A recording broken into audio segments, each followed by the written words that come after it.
So here's a little bit of a critique from the literature.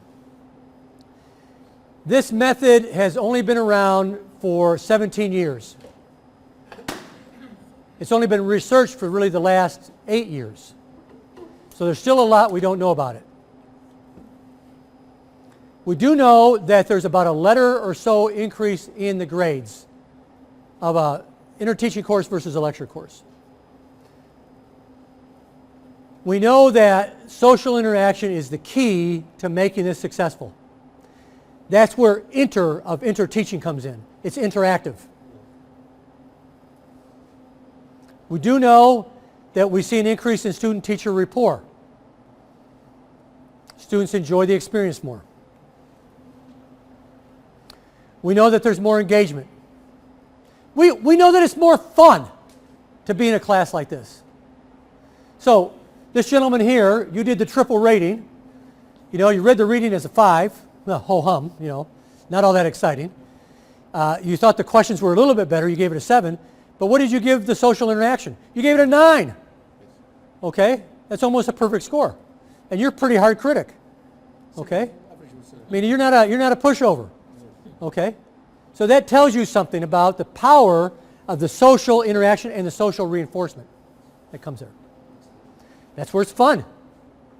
That's where it's fun. This type of teaching can be integrated to almost any curriculum that I know of, at any level. You just have to be brave enough to try it. Now I will tell you that when you first do this, there's going to be a lot of work on the front end because you're redesigning the whole course. So you don't want to ever redesign a course in one semester. Do it in stages. You know, what you could do is you could do the first couple of units up to the first exam using interteaching and then do traditional. Or you could do the last part.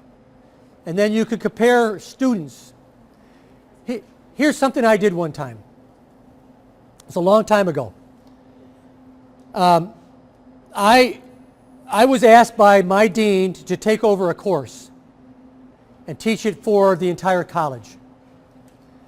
And it was a core course.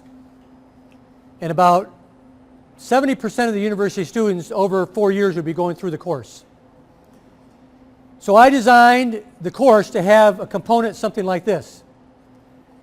The dean called me to his office and said, "You can't do that. You just can't do that. Because students aren't going to learn that way. If you're not lecturing, you're not teaching. You know, students are going to fail." And I said, and he said this in public to me in front of a committee. And I said, "Okay, Dean, I'll make a deal with you. Let's do an experiment. Let's compare this way that I'm suggesting with the traditional way. I'll teach both classes, the same content, same exams. But I use this method in Class A, this method in Class B." Guess what happened? A third of the way into the semester, the class that was getting the lecture method revolted. They were complaining because they knew the students in the other class were doing better and learning more. So the dean had no choice. Just like that. Okay? Just like that. Excuse me, sir. Yeah. You told us earlier that we should mix up our teaching strategies so we could use interteaching in addition to lecturing, in addition to cooperative learning. We mix up the teaching methods and teaching strategies in order to convey the message. Yeah. How come I should, you told us now we used the interteaching and we succeeded and the learners were able to acquire the knowledge better and easier than the other one. I could use lecturing in addition to interteaching, in addition to cooperative learning, different methods, and I could succeed. It's not only one method. Are you mad at me?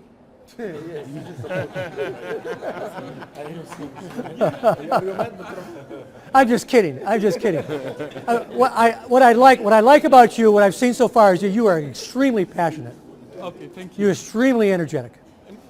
I'm telling from your words. Yes, I have learned a lot. There's a lot of ways I could answer your question. What I was talking about earlier, and give me time because I'm going to go two ways with this. If you are thinking that you like Interteaching, that you would like to try it, I would suggest that you don't try it all at once. You don't rewrite your whole course all at once. That you just introduce a component for a section of the course and see how you like it, see how the students like it compared to what you're doing traditionally. I haven't seen the data, but I have been told that students really appreciate it when teachers bring different teaching methodologies into the course. So that sometimes it's lecture, sometimes it's team-based learning, sometimes it's PBL. So yes, you could do all those kinds of things. If you feel confident enough in your ability to be successful no matter what method you're using. And my feeling is because of your passion, you probably would be. So, okay. I'm sorry to tease you. But actually, I faced this challenge 5 years ago. Actually, I was something like supervisor, visit technical school, agricultural technical school, and the teacher used to use just lecture. Right. And when I started explaining them how to use active learning strategy and how to increase student engagement within the classroom, most of the teachers refused that. Absolutely. And I did a challenge for them. I have a challenge with the teacher. Actually, I told them, choose the worst student you have in your classrooms. Right. And they bring them. And we choose one lesson. And I use these strategies. And I make the teachers exam them by themselves. And the average was 9 out of 10. Good. Very good. It was Yeah. almost similar situation. Yep. What do you say? Yep. Absolutely. Very good. You know, there's a lot of resistance to change in life. And I remember when I first started coming to Saudi, the kinds of reactions I would get. This was up at King Saud University. Oh, it'd never work. It would never work. It would never work. But then when they tried it, it did work. And so change comes gradually. But you have to remember, for a lot of people who are lecturers, they lecture because it's easy. You know, remember in the article that you read earlier, there's a section about engagement being messy. It is. Why? Because now you're turning part of the responsibility over for the class to your students. Anytime you ask a question, you have no idea what's going to come out of that student's mouth. It could be anything. So you have to think about, well, do I want to do that or not? Well, what's the downside if you don't do that? Well, they may not learn as much. They may not be as engaged. They may not enjoy the class as much. So resistance is always going to be there. And some people you'll never convince. Some people are dinosaurs. You know, they're never going to change, and they will go extinct in this day and age. And what will happen is, the teachers I know who teach like this, maybe not interteaching, but active learning, they're the ones who draw the most students to their classes.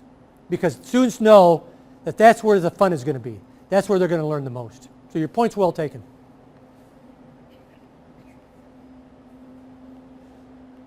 I want you to pick up your handout.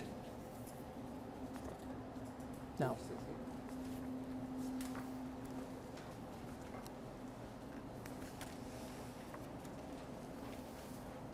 And I want you to turn to page 13.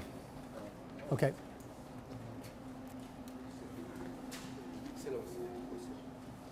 Did you have a question? Not a question, no. Okay. Actually, about the resistance to change. When I was in college, my professors used problem-based learning.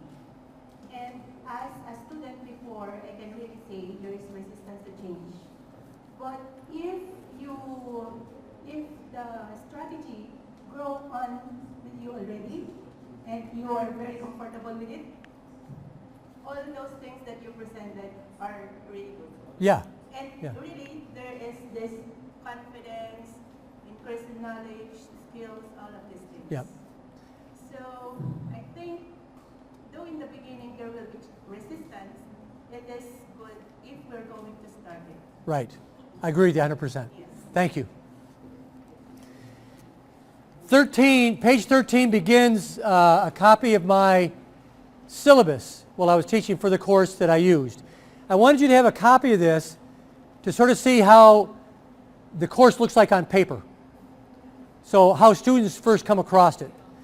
And it also gives you an idea of other things that I do in the class that are valuable. For example, they have a 15-page term paper they have to write in addition to this class. Okay. I want you to, and there's a couple things I do in the syllabus for this course that I think are interesting. One is, if you turn over to page, let's say you turn to page 16, you'll see it says Quiz Retake Remediation Day. Okay, this is a chance where I give the students to take any quiz that they failed, they get a second chance at it. Okay, because we have quizzes in the class in addition to the examinations. And the quizzes aren't worth very much, although cumulatively they are. And what I want them to do is, if they miss some content somewhere, I want to give them a chance to go back and do it. But notice what I do where under Quiz Retake Remediation Day, it says assignment rationale. So every time I give my students an assignment on the syllabus, I tell them why I think it's important. I don't want them to think that I'm creating a bunch of busy work. I mean, this syllabus is a long syllabus. I want them to understand that there's a method to my madness. I want them to appreciate what types of skills, hello there, they're trying to get. Okay? So think about something like that with your syllabus in terms of getting your students to buy into the course. So under the term paper, I tell them, okay, here's why I want you to do the term paper. Here's what you should expect to get from the term paper. Here are the benefits that you'll get. Then turn to page turn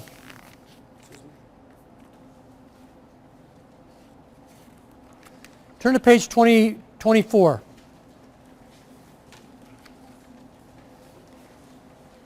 Actually, turn to page 23 first. Look at the bottom of the page. It says professional skills development. I want students to know what skills they're going to get from this course. I don't want them to have to guess. Sometimes it's better if you point things out to students, particularly at the beginning of the semester, to get buy-in. If you go over to page 24 now, it tells them what types of skills and benefits they're going to get. They're going to develop public speaking ability, writing ability, intellectual abilities, and so on. Potential for leadership. Now go down to the next table. This one takes each assignment in the course and tells them what skills they're going to develop as a result of accomplishing that assignment well. So that way they know that this is just not a bunch of hoo-ha. This is just not a bunch of busy work. They know that if they invest the time in the course, they're going to benefit by developing certain skills that are going to be marketable, either in the job market or in graduate school. So as you think about a syllabus, think about what is it the students should get from it, and let them know that. Sometimes if we don't go ahead and tell students things, they're not going to get it. They're not going to just get it by osmosis. Okay? Another thing, think about your love affair with your discipline. What is it that turns you on about that discipline? You know what it is, but do your students know? Do you know your students know how you got here?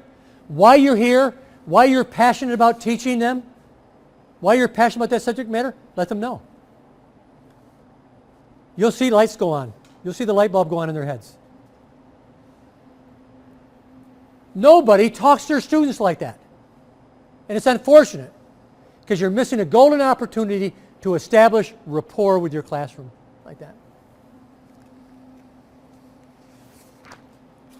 Okay, so that's all I want to say about the syllabus in terms of pointing things out. This is an undergraduate course. This is a sophomore level course. Yeah. This is a required course for all the other courses in psychology, and it's a required course for about 8 or 9 other disciplines that send their students to this course. So if you go to page 27, this is an example of one of my prep guides.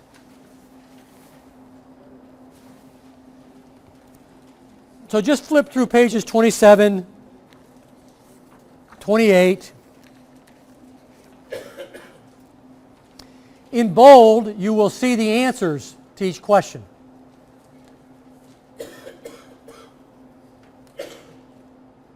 Now turn to page 29. Every prep guide that I develop has a problem-based learning question on it. So what I've done here is I've created a scenario about a research design, and then I ask students to analyze that and evaluate it. Again, Bloom's higher order thinking. And you can see it goes from page 29, 30, 31, 32, 33. Okay? Now, that is not a simple question. That is a genuine scenario in need of a solution. So take a look at how I broke it down when you have time. Okay? Now, if you take a look at page 34, it gives you an example of one of my exams.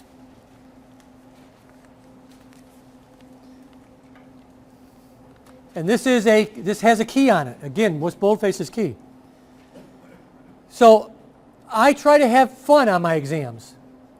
So let me just read to you the first paragraph. Thorborn, which is a Swiss name meaning bear, Thor's bear, and Paloma, which is a Colombian, South American name meaning beautiful dove, are each natives of two countries well known for their production of chocolate. They met at Auburn University during their sophomore year while taking a research methods course in psychology. They both loved chocolate and psychology, and as soon as they discovered they love each other. They decided to work together following their passions and joined Dr. Buskus's chocolate lab, in which they are permitted to design and conduct their own research on the food of the gods. Okay.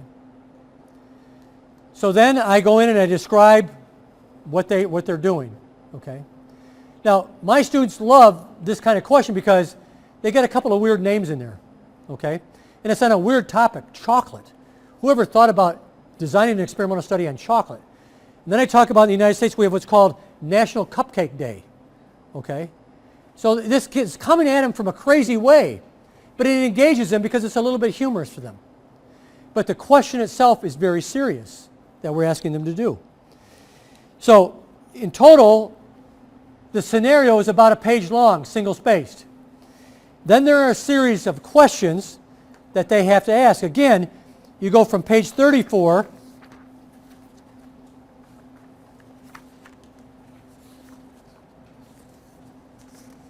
to page 38. They have about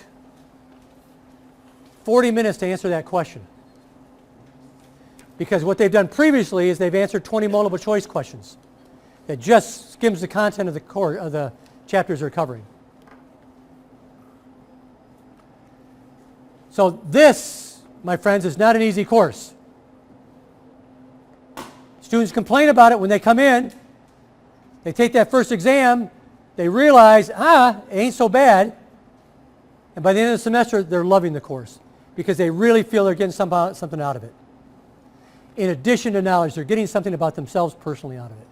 But the challenge is up here, not down here. Today's session, I'm here just to throw out ideas and to give you something to think about. Even if you don't buy the whole concept of interteaching, maybe you might find part of it interesting, like maybe prep guides. Maybe you could find a way to use those prep guides without buying into the whole interteaching thing. A way of getting students to come to class prepared, having read the material. So just think about it. All we wanted to do is tickle your brain a little bit today and have fun. I want to thank you for two things. One, I want to thank you for allowing me to put you through that grueling reading process and writing process early on. I really appreciate that. I didn't know how well it was going to go, but you did perfectly and made me feel really good about it. I talked to a colleague last night about what I was going to have you do. He said, "You're crazy." He said, "That's going to be the worst thing ever." And I didn't think it was the worst thing ever. Maybe next to the worst thing ever, but not the worst thing ever. So I appreciate you doing that. And I just appreciate you being here today, the contributions you made to the quality of the discussion we had, getting to see you face to face, getting to know you a little bit better, and just reaffirming my belief that the Middle East is a great place to come and visit. And I just love the culture, I love the people. Thank you so much, I really appreciate it. Take care. Thank you.